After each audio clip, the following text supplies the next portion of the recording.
패널 토론을 시작하도록 하겠습니다. 저희 자장은 한국애자의 서정주 이사님께서 해주시기로 했습니다. 그리고 패널 연자로 김민혜 보건복지부 사회서비스사업 사무관님 함께해 주셨습니다. 그리고 무라카미 유이 오사카대학교 공창기구 특임연구원 함께해 주셨고요. 그다음에 엄혜선 한양대학교 고령산업융합학과 교수님 함께해 주셨고요. 그다음에 장성호 복지유니언 대표님 함께해 주셨습니다. 그리고 조성래 대통령 직속 저출산 고령사회위원회 평가 분석 과장님 함께해 주셨습니다. 그리고 하라구치 라오코 규슈 경제조사협회 주임연구원 분들이 배석해 주셨습니다. 서정주 이사님 진행 부탁드리겠습니다. 네. 소개 감사드립니다. 오늘의 자장을 맡은 한국애자의 기업사회 혁신이사 서정주입니다. 반갑습니다. 오늘 좌장으로 지목해 주셨을 때 제가 사실 좌장을 맡은 경험은 많지가 않아요. 근데 좀 왜 그랬을까 생각을 해봤는데 오늘 발표를 들으면서 제가 하는 활동들이랑 겹쳐지는 부분도 많았고 또 무엇보다 가슴이 굉장히 뛰더라고요. 네 분의 발제를 들으면서 여러 가지 앞으로 우리가 일본과 협력할 부분도 있고 같이 함께할 수 있는 긍정적인 변화도 만들어갈 수 있겠다라는 생각이 들었습니다. 마이크 괜찮은가요? 어울려요? 가까이 하면 괜찮을까요? 아까 박명화 교수님께서 가족 지원에 대한 얘기를 많이 말씀해 주셨는데요.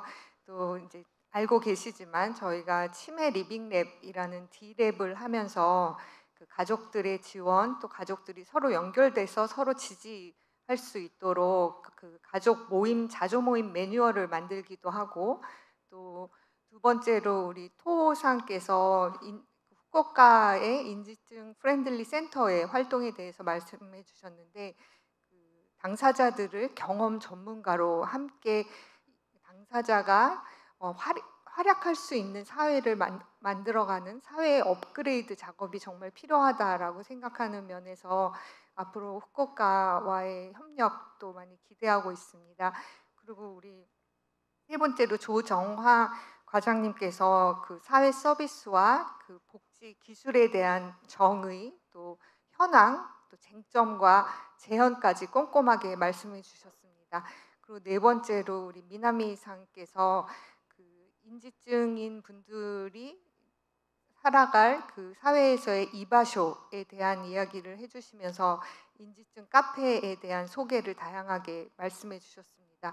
한국에서도 D카페를 이제 스타벅스와는 상관없지만 운영하면서 지금 치매 리빙랩을 통해서 7군데서 시범 운영 중에 있습니다. 물론 치매 안심센터에서 각자의 역량에 맞춰서 지역에 맞춰서 운영하고 있는 가족 카페들도 있지만 그 일본의 형태나 네덜란드에서 시작한 형태를 참고로 해서 D카페가 그 지역사회에서 정말 치매와 함께 살아가는 분들이 서로 연결돼서 서로 역량 강화하고 서로 지지할 수 있도록 하는 유형의 D카페들을 실험적으로 하면서 앞으로 사회에 제안을 해보려고 노력을 하고 있습니다. 그래서 오늘 이제 총 6분의 토론자 분들을 모셨고요. 이 패널 분들 순서를 조금 제가 바꿔서 또 오늘 발표를 충분히 못 들으신 분들도 계셔서 양쪽 끝에서 이렇게 저한테 집중돼서 오는 방식으로 시작해 보도록 하겠습니다. 그러면 제일 먼저 첫 토론은 하라구치 나오코 큐슈 경제조사협회 주임연구원님께서 시작해 주시겠습니다.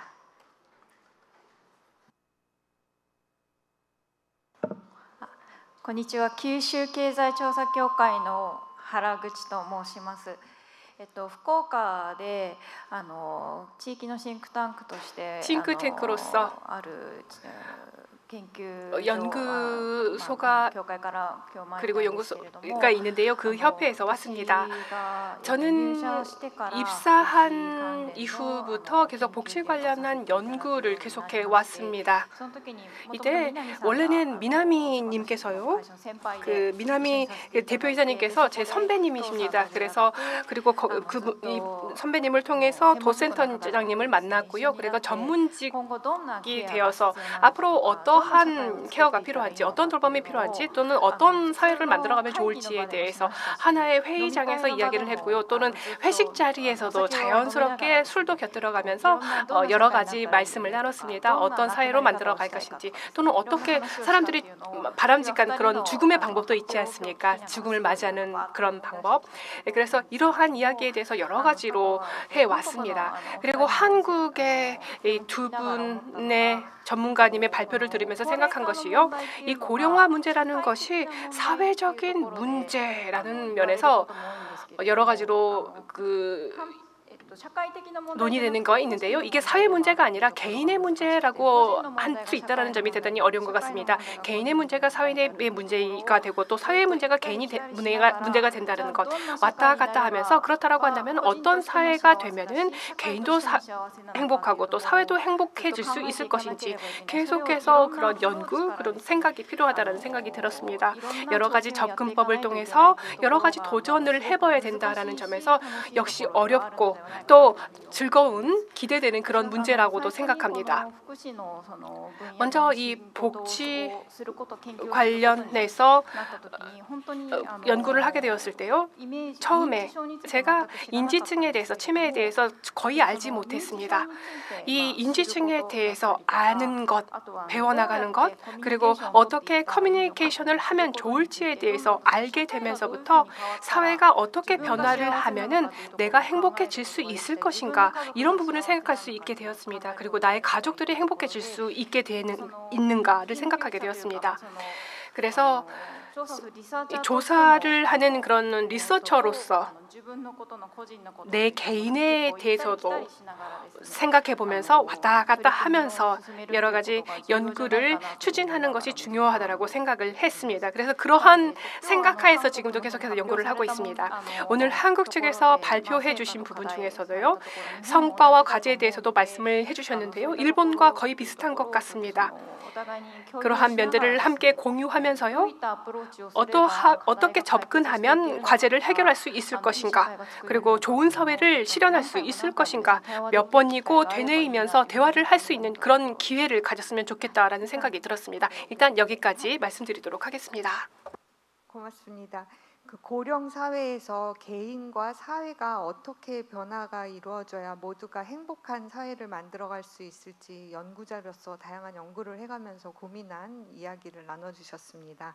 그러면 다음은 조성래 대통령 직속 저출산 고령사회위원회 평가 분석 과장님께서 토론해 주시겠습니다. 네, 안녕하십니까. 대통령 직속 저출산 고령사회위원회 평가분석과장 조성래입니다. 저희 저고위는 저출산 고령화 정책의 컨트롤 타워로서 정책의 개선 방향을 제시하고 부처 간 이견을 조정하는 역할을 맡고 있으며, 저희가 속한 평가분석과는 이러한 정책의 성과를 점검, 평가하여 의도한 목적을 달성하고 예산을 효과적으로 사용하는 데 기여하는 것을 목적으로 하고 있습니다. 먼저 좀 설명을 드려보자면, 저출산 추세가 이제 전 세계적으로 이루어지고 있고, OECD 평균 출산율이 1984년 이미 대체 출산율인 2.1명 미만으로 떨어졌고 2021년에는 1.56명까지 하락을 했습니다. 그래서 저출산 반등에 성공한 경험을 가진 프랑스, 핀란드 등의 국가, 그리고 출산율 걱정은 없을 것이라던 미국도 최근 하락하는 출산율로 고민을 하고 있습니다.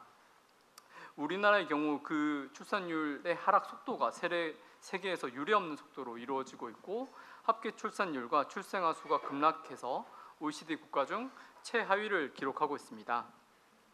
2020년부터 인구 자연 감소가 시작되었고, 통계청 추계에 따르면 향후 50년 뒤에는 한국의 인구는 현재보다 약 30%가 줄고 총 인구 중 생산 연령 인구 비중이 고령 인구 비중보다 낮게 전망될 정도로 인구 구조도 급격하게 변화되고 있습니다. 우리가 이제 적극적으로 대처하지 못하면 경제 성장, 사회복지, 국가 안보 등 여러 측면에서 국가적 위기가 초래될 수 있습니다. 우리나라는 인구 감소 충격이 지속되는 새로운 이행기에 진입 중으로 생산 연령 인구가 감소세를 보이고 경제활동 인구도 청년 인구 감소, 베이비붐 세대 고령화로 2025년 이후 감소할 전망입니다. 특히 고령화에 따른 소득 불평등 심화, 복지 비용 등 부양비가 지속적으로 증가할 전망입니다. 생산 연령 인구 100명당 부양할 인구가 2022년 40.6명에서 계속 높아져서 2072년 118.5명까지 증가하고, 이는 청년 세대의 부양 부담을 가중시켜 세대 간 갈등을 발생시킬 우려도 있습니다. 건강보험은 2024년 적자로 전환된 이후에 28년에 준비금 소진이 예상되며 32년 누적 적자액이 61.6조에 달할 전망입니다. 이에 대해 저희 저출산 고령사회위원회가 저출생 반전을 위한 대책을 발표할 예정이며, 올해 중에 인구 전략 로드맵과 고령화 관련된 정책도 발표할 계획을 하고 있습니다. 오늘 발표하신 그 박명화 충남대 교수님, 도카즈이로 메디바 센터장님, 조정화 중앙서비스원 혁신기획부 과장님, 미나미 신타로 라보라토리오 대표이사님의 발제문을 잘 보았습니다. 이와 관련해서 말씀을 좀 드려보자면, 먼저 요양 돌봄과 관련해서 고령화에 따라 돌봄 부담이 24년 기준 85세 이상 노인이 106만 명, 독거 노인이 199만 명, 치매 노인이 100만 명 수준이고, 고령자 건강보험 진료비가 22년 기준 44조 원으로 1인당 월 평균 진료비가 43만 원 수준입니다. 정부는 이에 대해 살던 곳에서 건강한 노후를 위한 어르신 중심 통합 서비스 지원을 방향으로 장기 요양 진입 예방, 치매 사전 예방, 조기 개입을 위한 사전 예방적 건강 관리를 강화할 계획입니다. 또한 서비스 신청, 제공 및 사례 관리를 포괄하는 지역 기반 의료, 요양, 돌봄 서비스 통합 돌봄 체계를 마련할 계획입니다. 요양시설, 병원 기능 간 재정립을 통해서 서비스 적정 이용을 유도하고, 돌봄 및 간병 부담 완화를 위해서 장기 돌봄 수급 전망에 기반한 돌봄 제공기관 육성, 돌봄 인력 확충 및 서비스 공급 확대 방안을 마련할 계획입니다. 이와 함께 건강보험 지속 가능성 제고 방안, 재택 의료기관, 간호통합센터, 장기 요양기관 등의 협업을 통한 환자 중심의 재가, 생애 말기 케어 강화 등도 적극 추진할 계획입니다. 두 번째로 말씀드릴 것은 고령 친화 산업에 관한 것입니다. 한국에서도 고령화 가속화로 고령 친화 산업 시장이 지속적으로 성장할 전망입니다.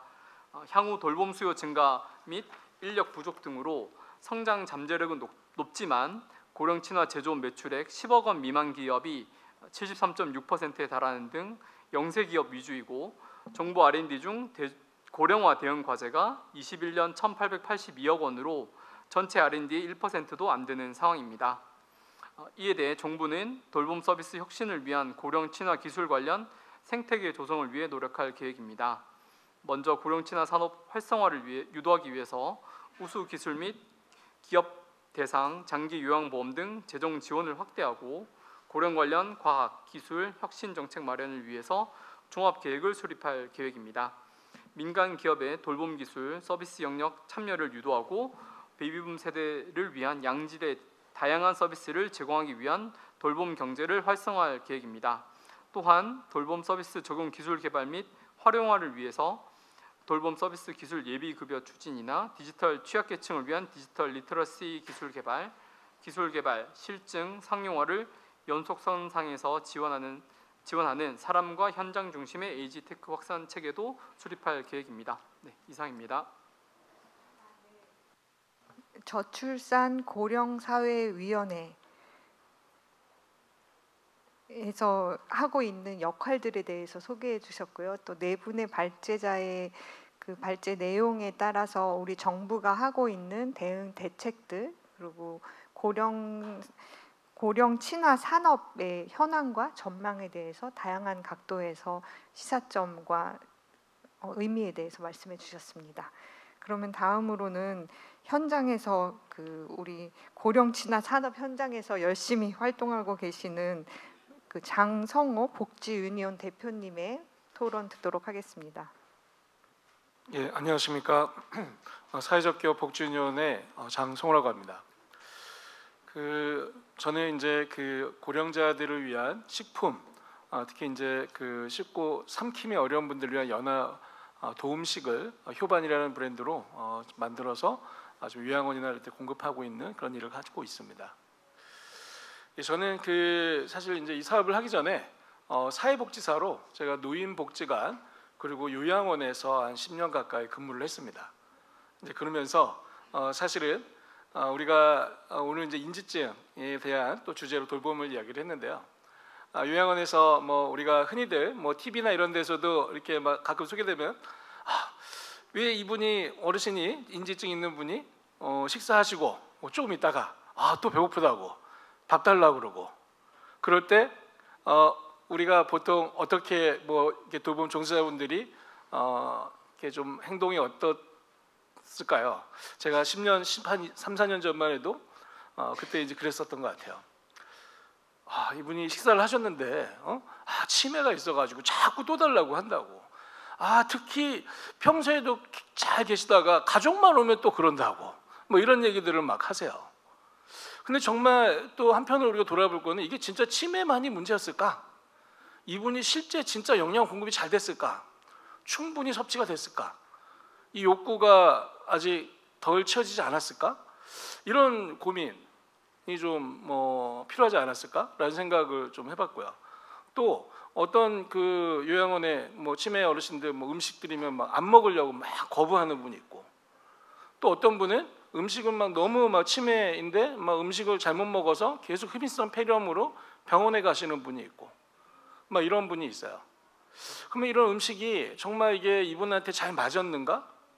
그걸 고민해야 되는데 이분이 식사를 못하니까 우리는 그 다음 단계로 바로 가죠. 콧줄을 꽂죠. 콧줄을 꽂으면 이분이 일단은 안전하게 콧줄을 꽂으면 이분은 이제 사고 없이 영양도 공급하고 병원도 안 가고 좋은데, 또 콧줄이 꽂으면 인지가 이제 좀 없으신 치매 어르신 분들이 콧줄 자꾸 뜯으려고 하니까 장갑을 또 끼죠. 신체 구속을 하고. 그런 상황이 계속 연속적으로 아마 지금도 우리나라 요양원에서도 지금도 이렇게 되고 있을 거예요. 그래서 제가 현장에서 그걸 보고 사실 제가 그런 부분을 좀 해결해야 되겠다는 생각으로 사업을 시작이 됐습니다. 그런 사업을 계기로 또 사실은 일본에 제가 그 현장을 견학했을 때 거기서 또 보고 온 또 모티브도 있고 해서 저희가 이제 이런 그 케어푸드 일본에서는 이제 개호식품이라고 하는 이거를 지금 만들어서 하고 있는데요. 근데 제가 오늘 그 앞에 이제 발표를 들으면서 제가 또 오늘 또 자료를 또 보고 하면서 또 이렇게 좀 많은 또 이렇게 좀 인사이트를 받았다고 할까요? 앞서 제가 얘기한 것처럼 우리 사회는 보면은 되게 이제 복지 기술이라는 것도 굉장히 지금 강조를 하고 있는데, 복지 기술은 과연 기술의 목적은 무엇일까? 이 기술의 최고의 목적은 무엇일까? 최고의 집밥적 기술. 알약 하나만 딱 먹으면 하루에 3끼 밥을 안 먹어도 되는 그게 최고의 기술일까? 그럴 수도 있죠. 노인이 잘 먹지도 못하는데 알약 하나만 먹어도 영양이 다 공급이 돼. 근데 그분은 먹는 즐거움이 없어지는 거죠. 행복하지가 않은 거죠. 그래서 저는 이런 기술이라는 부분이 지금 또 굉장히 IoT라든지 지금 AI 이런 중심으로 기술이 굉장히 발전되면서 오히려 그 디지털 그 소외계층들은 오히려 더 키오스크를 배우기 위해서 노인들이 더 지금 또 공부해야 되고 이런 게 대한민국의 현실인데, 저는 오늘 이런 인지증 어르신들의 가 일본에서 이제 하는 것들이 이렇게 좀 되게 비교되는 걸 느꼈어요. 그러니까 한국은 어떤 기술의 발전의 끝은 보다 효율적인 관리를 할 수 있는 것들이 아마 더 최고의 목표일 수도 있는데, 좀 일본에서는 오늘 아까 얘기하는 것이 뭔가 함께 하려고 하는, 함께 할 수 있는 방법을 찾아가는 것이 아니었나?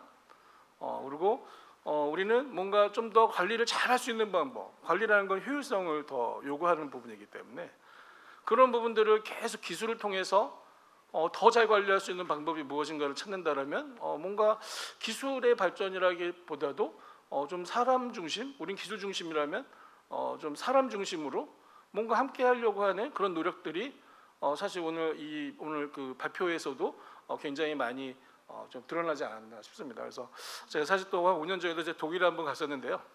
독일에서 요양원을 딱 갔더니 우리나라는 일본도 사실 그 부분은 좀 문이 잠겨 있는 거, 요양원을 가면 문이 잠겨 있어요. 치매 인지증 어르신들이 못 나가게 하려고 한국도 문을 잠가놔요. 요양원에 아무나 못 들어가요. 독일에 갔더니 누구나 들어올 수 있고 거기 있는 치매 노인이 쉽게 나갈 수 있는 거예요. 그래서 제가 그때 너무 충격을 받았어요. 아니 그럼 이분들이 안 나가냐? 나간다는 거예요.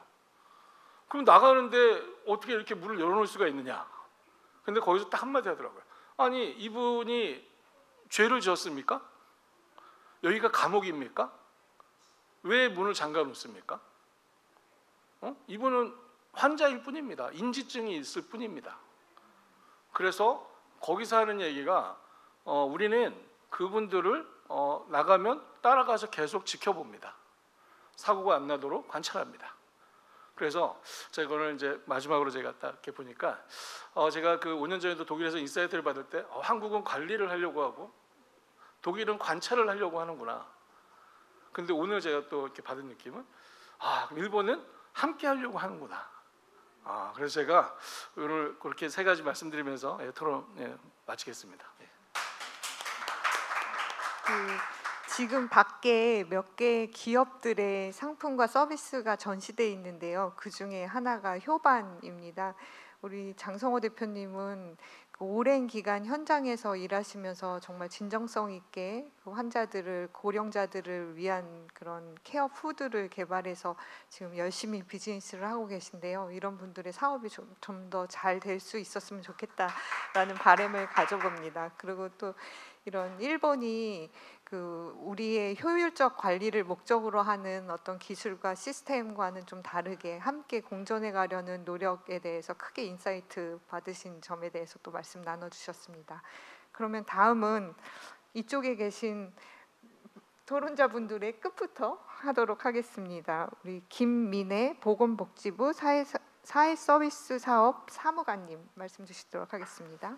네, 안녕하세요. 보건복지부 사회서비스 사업과 김민혜 사무관입니다. 우선 발표에 앞서서 저희 과장님께서 급박한 일정이 생기셔가지고 제가 대참한 점 좀 양해를 부탁드리고요. 저희 복지부 입장에서는 사실 앞선 발표들에 있어서 나오코님께서 어떤 케어가 필요할지에 대해서 고민을 해주셨다 하셨고, 저거 위에 조성래 과장님께서는 이제 전반에 대해서 정책에 대한 큰 그림을 그려주셨어요. 그래서 저희가 지금 고령화 관련해서 기업에 대한 지원이라던가 아니면 R&D가 좀 낮은 부분이라던가 생태계 조성 관련된 부분들이 지금 필요하다 하셔서 이런 부분들에 있어서도 저희 복지부 차원에서 지금 진행 중이고 진행 예정인 부분들에 대해 먼저 말씀을 드리려고 이 자리에 참석하였습니다. 또 네, 장성호 대표님께서도 지금 복지기술 목적이 무엇인가에 대해 한번 고민을 주셨다고 하셨는데, 사실 복지부 입장에서도 복지기술의 목적이 무엇인가, 그리고 정의가 무엇인가, 그런 부분들에 있어서 고민이 지금 많은 상황입니다. 그래서 이런 부분들을 다 포함해서 저희가 지금 복지부 차원에서 이런 문제들을 어떻게 해결할 수 있을 것인가에 대해서 좀 고민이 많습니다. 앞서 말씀 주신 것처럼 사실 고령화가 심각하기 때문에 현재 22년 기준으로 저희 한국에는 노인 장애인의 비율이 20%지만 지금 50년에는 40% 이상으로 증가한다고 합니다. 이런 데 있어서 지금 청장년은 줄어들고 부양 부담은 증가하고, 그리고 또 돌봄 인력은 또 감소하는 추세에 있기 때문에 이런 부양 부담들을 어떻게 해결할 것인가, 에이징 인 플레이스나 효율적인 돌봄을 어떻게 가능하게 할 것인가, 이런 부분들에 대한 고민이 있습니다. 그래서 저희 복지부의 경우에는 이런 복지 기술적인 차원에서 접근을 하자면, 첫 번째로는 새로운 기술에 대한 개발을 지원하고 있고, 두 번째로는 기술의 활용에 대한 사항, 그리고 세 번째로는 정책적인 지원이나 제도적인 기반을 어떻게 형성할 것인가, 이런 부분들에 대해 준비를 하고 있습니다. 가장 먼저 기술 개발하면은 R&D 지원이 있을 것 같습니다.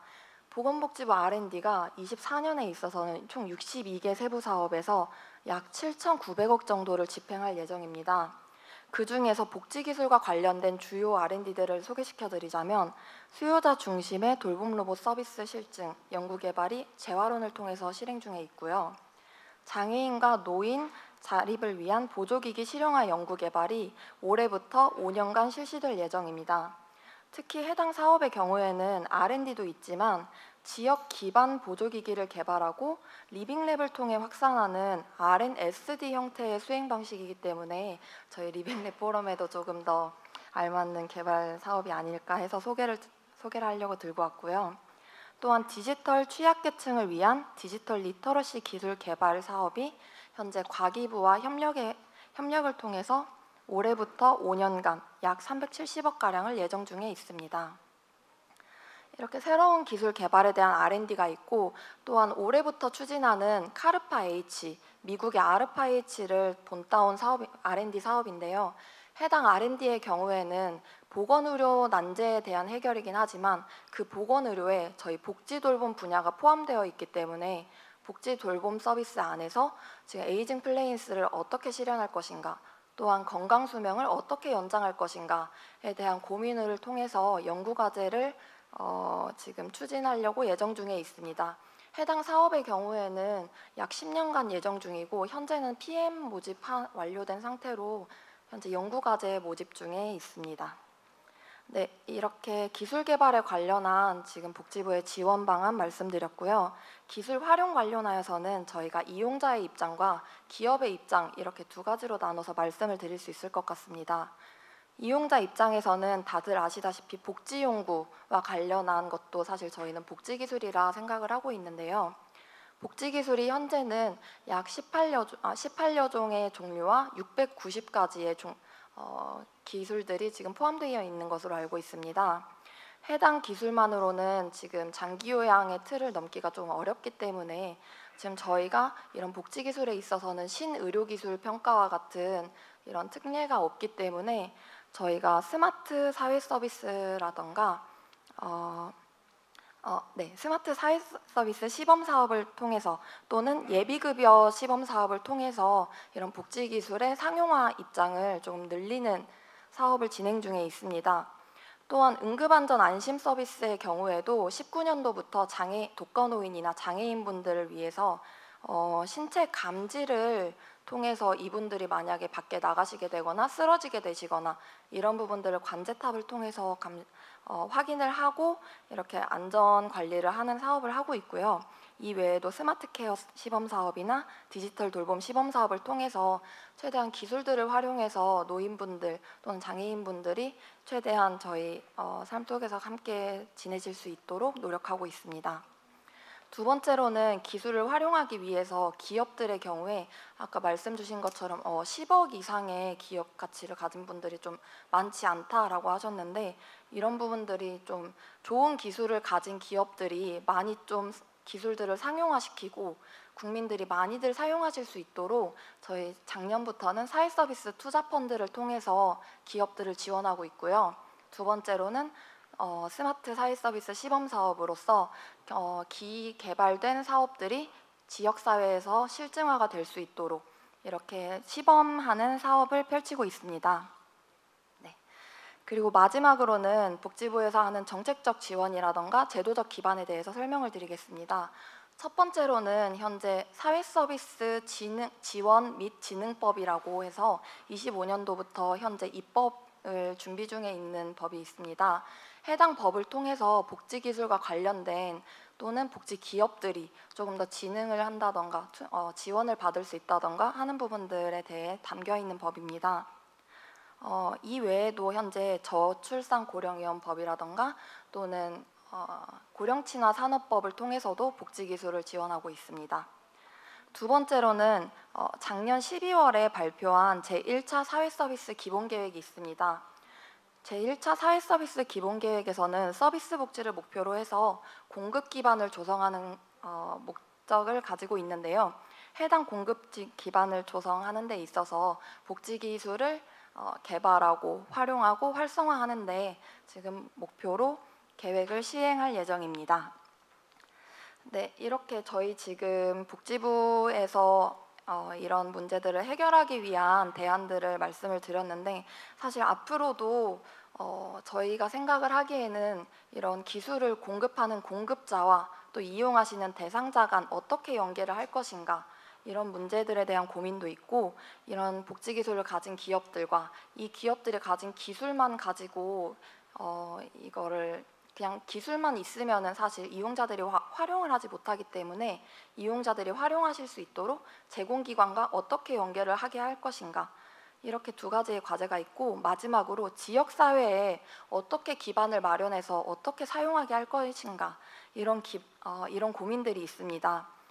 사실 저희 과에서는 앞서 말씀드렸던 스마트 사회 서비스 시범 사업을 통해서 지역사회에서 최대한 많은 분들이 많은 기술들을 사용해 보시기를 원하고요.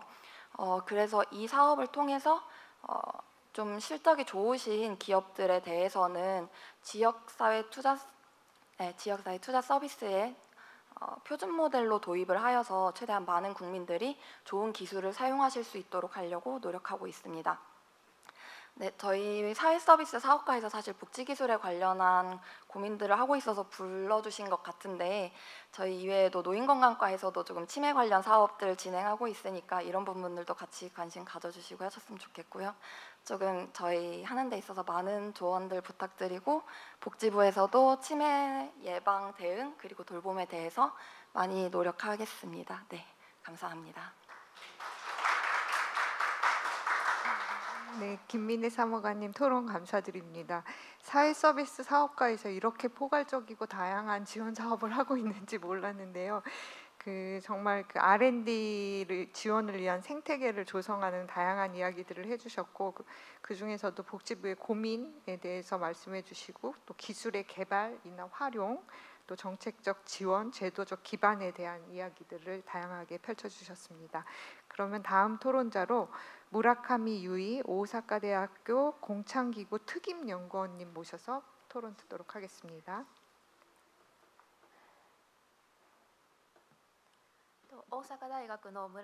네, 안녕하십니까. 오사카 대학에서 온 무라카미 유이라고 합니다. 잘 부탁드리겠습니다. 제가 소속되어 있는 곳은 주민과 함께 키워나가는 미래 성장 그런 특구라는 곳에 있습니다. 그래서 최첨단의 기술이라든지 주민들에게 신뢰받을 수 있는 그런 기술들을 개발해서 이것을 사회에 실제적으로 탑재를 시키고 미래 지향형으로 주민들과 함께 키워나갈 수 있는 사회를 구축하기 위한 그런 활동을 하고 있습니다.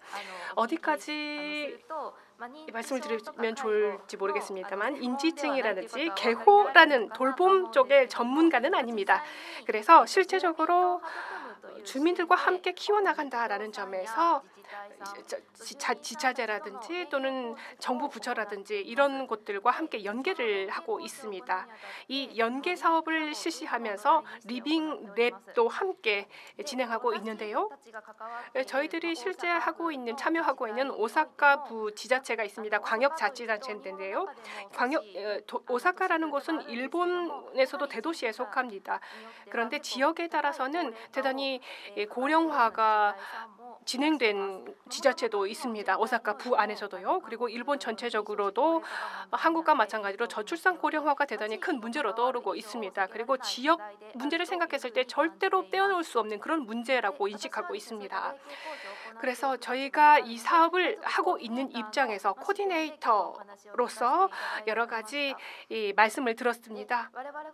말씀을 드리겠습니다. 저희가 리빙랩을 진행하고 있다고 말씀을 드렸는데요. 오사카 지역에서 지금 몇 가지 사례를 전개를 하고 있습니다. 고령자와 관련해서 과제가 있다라고 한다면 아무래도 일방적인 입장에서 이루어진다라는 것입니다. 일본에서는요, 50년 전부터 고도 경제 성장기를 지내오면서 그때 만들어진 단지들이 몇 개 있습니다. 그 당시에는 대단히 유복한 부자들이 사는 그런 동네였습니다. 그런데 지금은 여기서 사신 분들이 나이가 드셨습니다. 그래서 올드 뉴타운화 되었다라는 그런 문제가 새로 발생을 하게 되었습니다. 이런 단지들이 어디에 만들어져 있는지, 조성되어 있는지를 살펴봤을 때 아무래도 좀 산 쪽이지 않습니까? 여기서 조금 떨어진 곳들, 이런 곳들이 많습니다. 그래서 이런 경사길이 많고 사람들이 점점 이곳을 떠나가는 그런 상태입니다.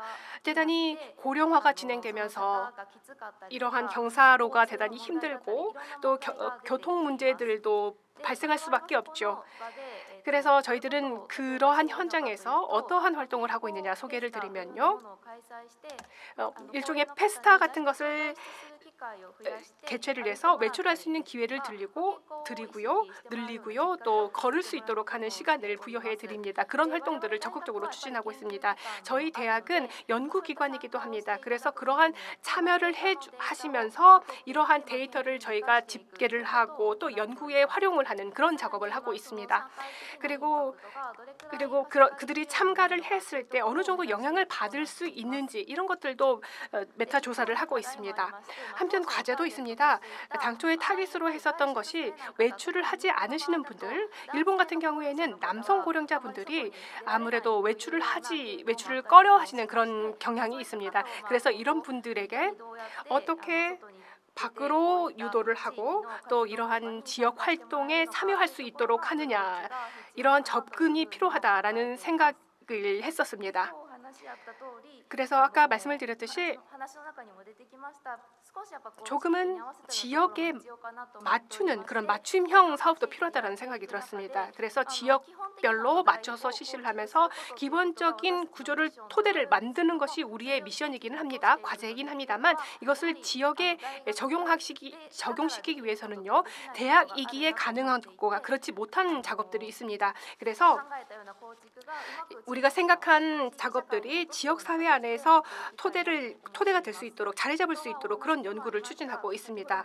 그리고 방금 말씀드렸듯이 아무래도 이렇게 새로운 그런 돌봄 기술이라든지 개호 기술이라든지 이런 복지 기술이 있는데요. 오사카 대학과 함께 연계하면서 기술 개발을 하고 있습니다. 그런데 이런 기술들을 정말로 사용할 수 있도록 하는 노력도 필요하다라고 생각합니다. 그리고 연구 윤리와 관련해서도요. 대학에서 연구를 이런 진행하는 분야이기도 합니다. 그럼에 있어서 분명히 과제도 있을 것입니다. 한일 양국에서 이러한 자리를 만들어서 방금 말씀하셨듯이 우리가 같은 과제를 가지고 있기 때문에 함께 사례를 공유하면서 교환하면서 각각의 좋은 점들을 배우고 각각 지역에서 이상적으로 이렇게 탑재를 해 나갈 수 있었으면 실현해 나갈 수 있었으면 좋겠습니다.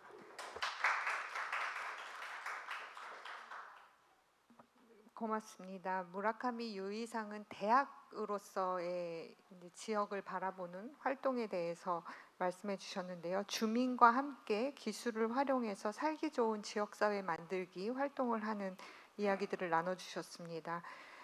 특히 이제 리빙랩의 실사례에 대해서 말씀해 주셨는데 그 50년 전에 지어진 아파트 단지가 이제 다들 고령화돼서 외출도 이동도 어려운 이런 상황, 특히 남성 고령자들이 고립되기 쉬운 그런 상황에서 어떻게 하면 고령자들이 잘 이동하며 생활할 수 있을까를 연구하고 고민하는 대학으로서 할 수 있는 것들을 찾아가면서 하는 그런 이야기들을 나눠주셨고요. 앞으로 한일이 협력해서 서로 교류하고 또 그 교류를 확장해가고 사회적 문제를 같이 해결해가는 바람에 대해서도 말씀 나눠주셨습니다. 그럼 이제 아까 저한테 특별히 마지막으로 토론하고 싶다고 부탁을 해주셨는데요. 그 엄애선 한양대 고령산업융합학과 교수님 토론해 주시겠습니다. 예, 안녕하세요. 저 우선 이렇게 고령 시대에 우리가 치매, 돌봄, 도전과 기회라는 이러한 그 주제를 가지고 포럼을 열게 해주신 그 한양대학교 링크 사업단에 굉장히 커다랗게 박수를 보냅니다. 굉장히 시적절하다고 저는 생각을 하고요. 이번에 저 패널로 참가하면서 너무나도 많은 것을 또 배웠습니다. 감사드립니다. 우선 우리 모두는 이제 노인으로 가는 과정에 있고 그리고 또한 그 노인이 된다는 이 사실은 자명한 사실이거든요. 그런데 우리가 꼭 이렇게 기억해야 하는 것 중에 하나는 많은 제도, 그 다음에 오늘 소개하셨던 서비스라든지 그 다음에 법들 이런 것들 정책 같은 것들이 많이 있지만 항상 보면은 서베이를 해보면 잘 모른다, 접근성이 좀 약하다는 거죠. 그러면 우리가 항상 하는 말은 지속적인 교육과 홍보가 항상 필요하다라는 것을 오늘 다시 한번 좀 이야기하고 싶습니다. 그래서 제가 아까 볼 때는 우선 노인 하면은 싫어한다고 그래요. 노인을. 그래서 저도 노인이란 말을 듣고 싶지가 않습니다. 그런데 MZ세대를 보면 MZ세대들도 본인들이 MZ세대라는 말을 듣고 싶지 않아요. 그렇기 때문에 우리가 이럴 때는 어떻게 우리가 공집합을 만들어서 그러한 것을 할 수 있을까 하는 것을 같이 노력을 하는 거죠. 그런 것이 하나의 도전이자 기회라고 생각을 합니다. 우선 저는 식품이 제 전공입니다. 그리고 여기 고령친화 우수 식품 지정 제도라는 것에 대해서 제가 소개를 해드리고 싶어요. 왜냐하면 저는 여기에 그 심사위원으로 계속해서 관여를 하고 있습니다. 이제 농림축산식품부하고 해양수산부가 함께 이제 그 일을 같이 하고 있는데요. 사실상 오늘 첫 번째 박명화 교수님께서 발표를 하시는데 저는 깜짝 놀랐습니다. 한국 노인 실태 조사가 2020년도 거에 보면은 희망 주거지 하면 노인의 83.8%가 건강할 때 현재 집에서 거주하기를 희망한다. 에이징 인 플레이스를 얘기를 하고 있죠. 근데 2022년도에 장기 요양 실태 조사에서 진짜 진짜 깜짝 놀란 게 뭐냐면 이 고령자와 가족 간의 괴리가 있는 거예요. 그 중에 고령자가 그러니까 고령자는 집으로 가고 싶은데 이 가족은 식사 해결이 싫은 거예요. 식사 해결에 문제가 있다. 그래서 꺼려하는 거죠. 그걸 딱 보면서 나의 오늘 토론의 주제는 이걸로 잡아야 되겠다. 그렇게 생각을 했습니다. 현재 사실상 34개 기업에서 176개 제품이 23년 현재입니다. 이것이 고령친화 우수 식품으로 나와 있습니다.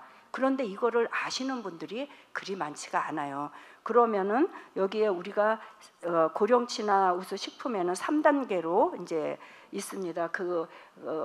일본의 이제 스마일 케어 식품 이런 거와 비슷하게 여기 1단계는 치아로 씹을 수 있는 거, 2단계는 잇몸, 그다음에 3단계는 혀로 씹는 이런 단계가 있어요. 그래서 이제 이러한 식품들도 우리가 이용을 할 수 있다. 그러고 이런 것이 활성화되게 되면은 이런 우리들의 집안에서 걱정하는 거 식사 몇 끼를 해줘야 되는 게 걱정이다 하는 이 부분이 조금은 해소되지 않을까 하는 생각을 했고요. 그 다음에 이제 식사 돌봄 시스템에 굉장히 좀 중요한 부분이 있습니다.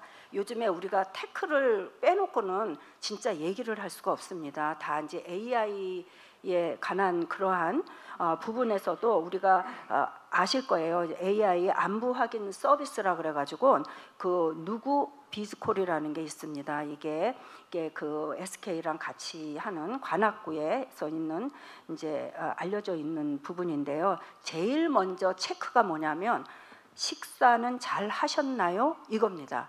그래서 우리가 보면은 이 식품이 굉장히 이 노인 부분에서 아주 핵심에 있다라는 것을 좀 더 제가 말씀을 드리고 싶습니다. 모든 질병의 1차 예방이라는 것은 식품으로부터 출발을 하고 그 다음에 식품과 함께 노인은 근감소증이라든지 이런 부분에서 운동을 같이 함께 해줘야 되는 거거든요. 그래서 이런 부분을 제가 함께 이제 말씀을 좀 꼭 드리고 싶고요. 그 다음에 이제 아까 계속 여기 일본에서 오신 선생님들도 말씀을 하셨듯이 이제는 그냥 개개인을 이렇게 뭉뚱거려서 이런 것이 노인한테 필요하다 이것이 아니라 기술의 발달과 함께 항상 같이 가야 되는 키워드가 맞춤형입니다.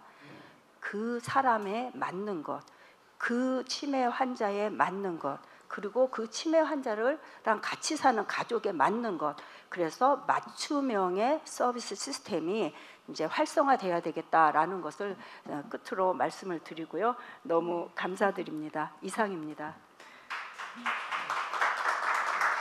네, 우리 엄혜선 교수님께서는 식품과 관련된 이야기를 주로 나눠주셨고요. 제가 80대 부모님이 계세요. 근데 오늘 여기 오면서도 통화를 나눴는데 매일매일 전화를 드리면 이제 대화가 주로 먹는 거에 대한 이야기입니다. 그러면서 마음속으로 되게 감사한 게 아직 부모님들이 식욕이 있으셔서 그 음식을 사다 먹는 과정과 이런 것들이 삶의 어떤 의미인지 좀 이해할 수 있는 그런 여러 가지 식품과 또 음식, 식사가 안녕과 연결되는 거에 대해서도 말씀 주셨고, 또 그런 어떤 제도나 법이나 서비스들이 많이 있지만 접근성이 떨어져서 지속적인 홍보와 교육이 필요하다는 부분, 그리고 또 기술이 우리 생활과 밀접하게 연결되어 있는데 이제 맞춤형으로 해야 된다라는 부분, 또 여러 가지 인사이트 있는 이야기들을 함께 나눠주셨습니다. 그럼 이제 플로어의 얘기를 좀 들어보고 싶은데요. 우리 마이크가 준비되어 있을까요? 플로어에서 질문 있으시거나 코멘트 나눠주실 분들 좀 말씀 나눠주시면 고맙을 것 같습니다.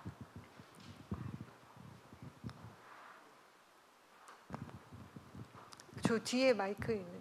여기 있습니다. 예.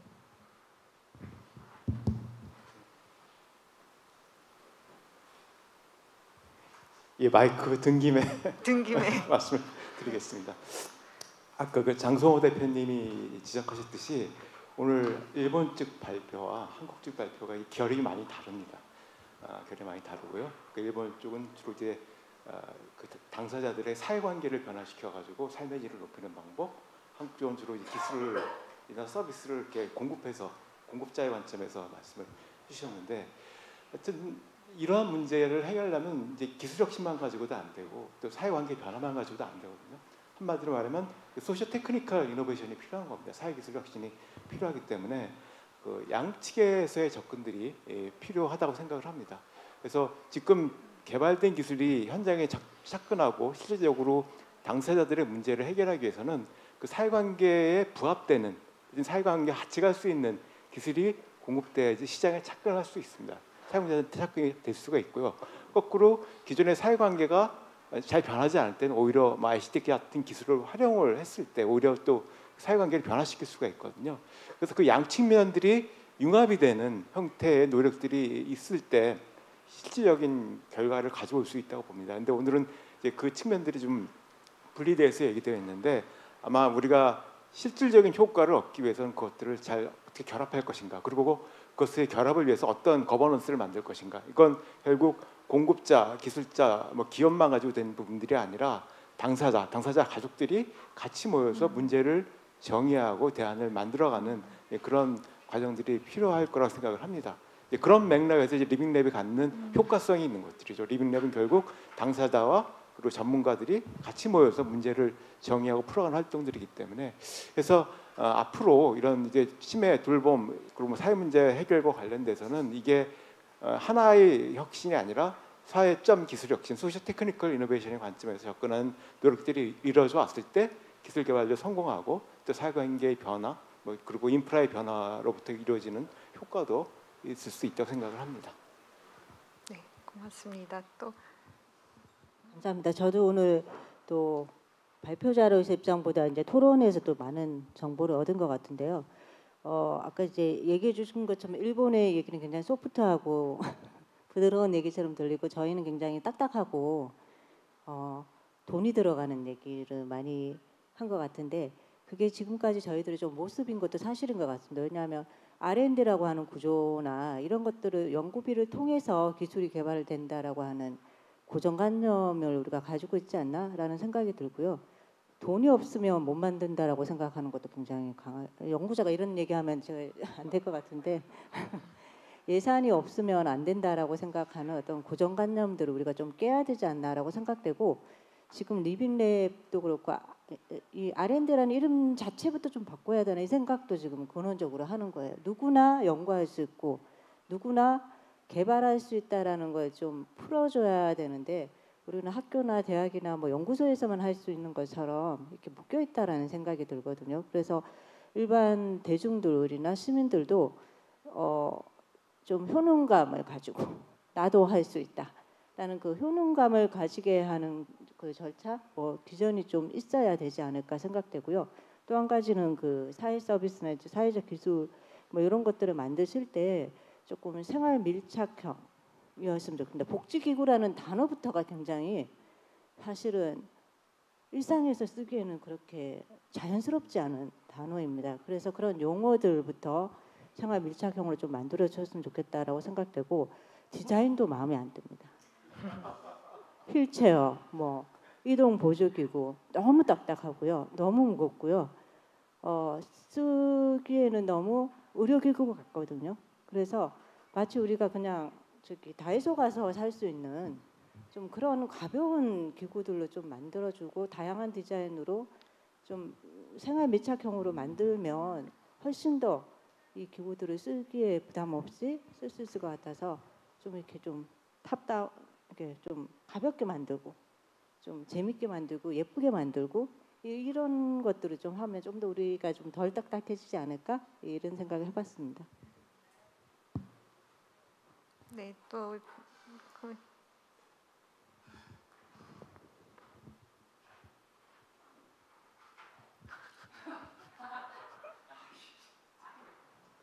제가 어떤 이런 작년에 저희들이 12월 31일 날 한양대에서 치매 돌봄 관련된 포럼을 시작했는데 그때 그 포럼이 너무나도 감동적이었습니다. 그러면서 한 번에 그치지 않고 계속 가야 되겠다라고 했는데 이것이 이제 저희들이 일본에 계시는 분들을 모시게 된 계기가 됐어요. 근데 아까 말씀대로 그런 부분이 한양대에서 이런 포럼이 진행되고 있다는 거가 정말 감사합니다. 한양대에 계시는 많은 교수님들이 정말 적절할 때 이런 주제를 던졌고 받아주셨고, 그래서 저는 오늘 이 한양대에서 치매 돌봄 도전과 기회라는 이 부분으로 포럼이 되고 있다는 것에 대해서 정말 진심으로 감사드립니다. 오늘 내용 중에 치매 돌봄을 보면서 몇 가지 결로 가야 되겠다라는 생각이 들었어요. 오늘 굉장히 중요한 코드가 이 치매 돌봄 관련된 먹는 부분, 먹거리 부분에 대한 주제가 한 꼭지로 나왔어요. 그리고 또 한쪽으로는 일본과 한국 간의 조금은 치매 돌봄의 혁신의 방향성이랄까 어떤 비전이 다소 다르다는 것을 저희들이 볼 수 있었거든요. 근데 저희들이 지금 한국에서도 R&D나 아니면 차가운 산업 쪽으로 갔을 때의 한계가 명확하게 있다는 것이 지금 나오고 있는 단계입니다. 그런 상황에서는 저희들이 일본을 어떻든 간에 모방도 해야 될 것 같고 함께 가야 될 부분이 있을 것 같고요. 저희들이 현장에서 R&D 하는 분들이 가장 많이 놓치고 있는 부분이 아까 일본에서 시도해왔던 어떻게 하면 함께 만들어갈 것인가, 당사자나 시니어들이나 이런 부분들하고 어떻게 돼야 될 그런 함께 갈 부분이 저희들이 놓치고 있었는데, 저는 이런 포럼이 이불 속에서의 만세가 아니라 정말 이 포럼 자체가 우리 한국에서의 치매와 돌봄의 혁신의 방향성을 새롭게 흔들어낼 수 있는 정말 작지만 의미 있는 포럼이 되기를 간절히 원하고요. 그리고 일본에서도 오늘 좋은 주제로 이렇게 발표해 주셔서 진심으로 감사드립니다. 그리고 한양대 화이팅이고 감사합니다.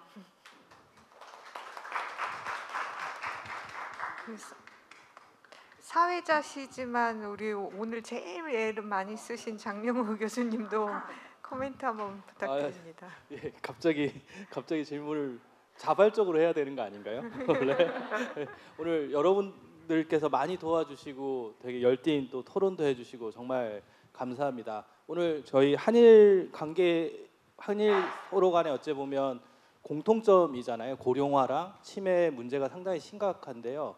제가 조성래 이제 그 과장님께 좀 여쭤보고 싶은 게, 정부 차원에서 사실 이제 고령 사회라는 거는 일본이랑 같은 시장을 공유할 수도 있고 하면 상당히 좋을 거라는 건 알 것 같은데, 혹시 그런 거에 대해서 좀 정책 방향이나 그런 게 있는지가 조금 궁금합니다. 네, 감사합니다. 먼저 저도 이런 좋은 포럼을 만들어 주신 장용우 ICC 센터장님을 비롯한 참석자분들께 감사드리고요. 방금 말씀드렸습니다만 말씀하신 것처럼 이게 민간 주도로 이런 포럼이 열린 것, 그리고 한일 간의 어떤 협력 차원에서 이런 개최해 주신 것, 그리고 저희도 이제 아까 말씀드린 대로 이제 조만간 저출산 대책도 발표를 할 예정이고 고령화도 수립을 해야 되겠습니다만, 저희도 이제 정책 수립 단계에서부터 수요자들이 어떤 정책을 필요로 하는지, 그리고 정책을 발표한 이후에도 정책 만족도라든가 체감도를 상당히 중요하게 생각을 하고 있고, 그런 차원에서 이 리빙랩이라는 형태가 상당히 중요하다고 생각이 들고요. 이제 저희가 이제 고령화가 한일 간에 약 한 20년 정도의 시차를 두고 이렇게 이루어지고 있고, 그래서 어떻게 보면 이제 저희는 이제 내년에 이제 초고령 사회로 진입을 하면서 어떻게 보면 본격적으로 고령화 문제가 뭐랄까요, 그러니까 좀 닥치지 않을까라는 생각에서 상당히 그 일본의 그 정책이나 제도 이런 걸 많이 벤치마킹을 하려고 하고 있습니다. 그래서 당장 저희 조고위도 다음 달에 그 후생노동성과 아동가정청을 방문을 해가지고 그 한일 간의 협력 방안을 좀 모색을 하려고 하고 있고요.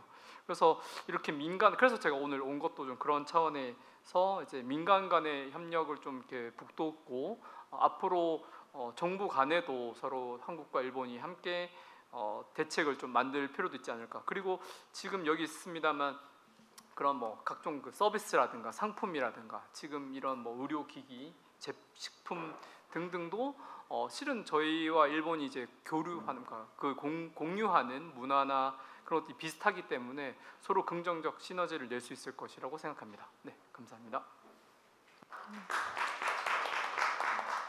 맞습니다.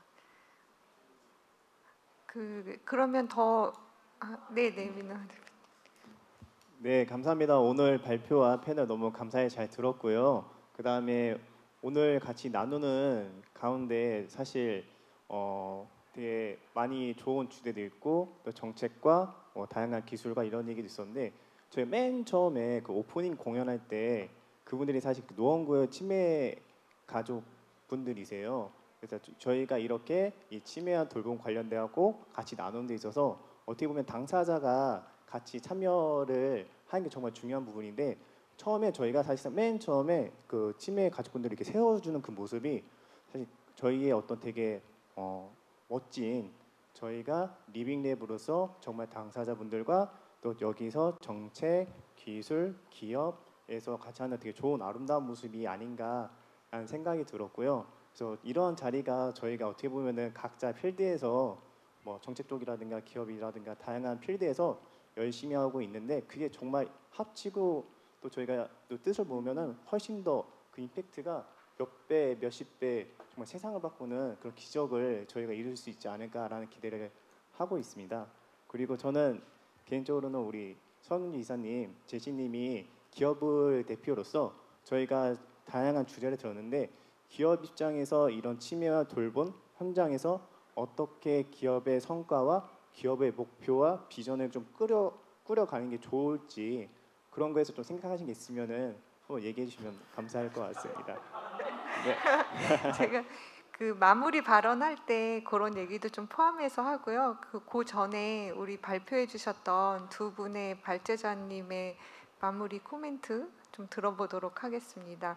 그 미나미상과 토상께서 오늘 토론 들으시고 어떠셨는지 간단히 이야기 나눠주시면 감사드립니다.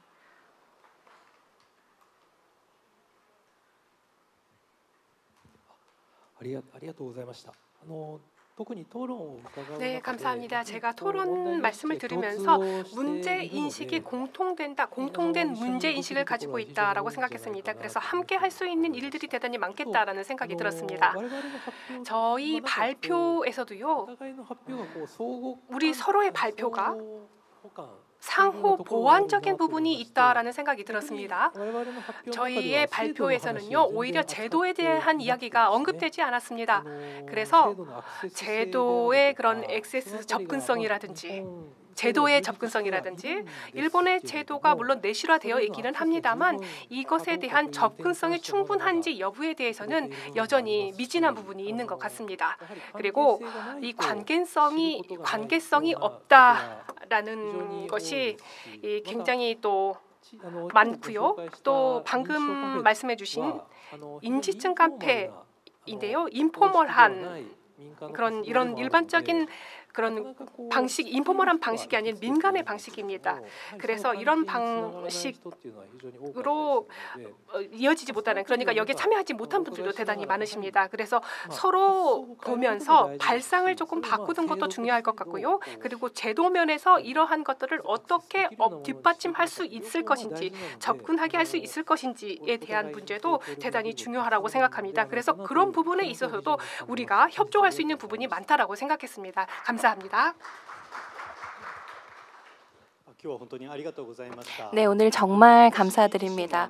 저 자신도 이제 미나미 상께서 말씀해 주신 거랑 거의 동일한 의견인데요. 저희가 이제 당사자라든지 소프트한 좀 면에서 많이 발표를 드리게 되었는데요. 어느 쪽이 더 좋은지 그런 이야기가 아니고요.